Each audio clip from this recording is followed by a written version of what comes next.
নমস্কার বন্ধুরা, আশা করি সবাই ভালো আছেন। আমিও মোটামুটি ভালো আছি।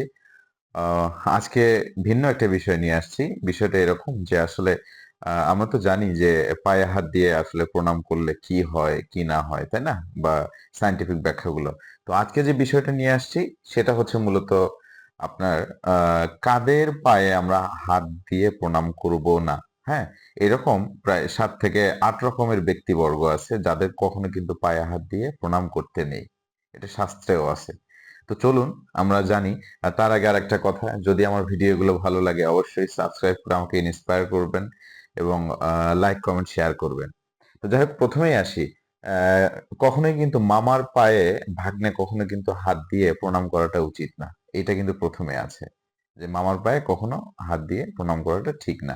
এটা আসলে চলে আসতেছে যখন আমাদের স্বয়ং ভগবান শ্রীকৃষ্ণের কংস যে বধের কাহিনী, তারপর থেকে কিন্তু এটা চলে আসতেছে।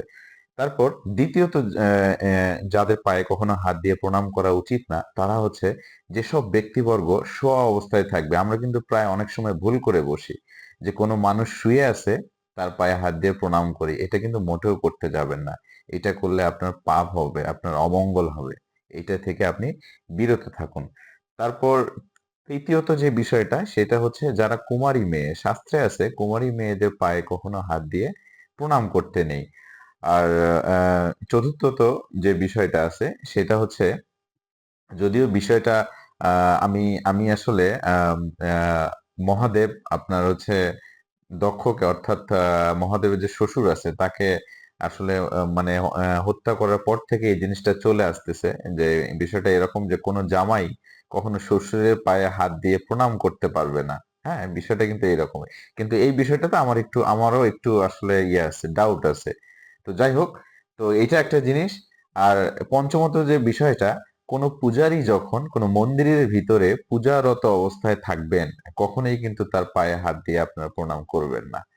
এতেও কিন্তু অমঙ্গল হবে। কারণ মন্দিরে আমরা জানি যে স্বয়ং আহ ভগবান অবস্থান করতেছেন, এইটা মনে করে কিন্তু মন্দিরে পূজা করা হয়।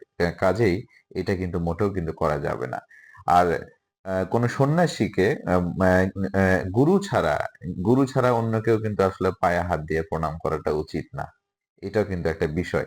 এটা আপনার লাস্ট অ্যান্ড ফাইনাল যেটা আছে, সেটা হচ্ছে আপনার 8 নাম্বার।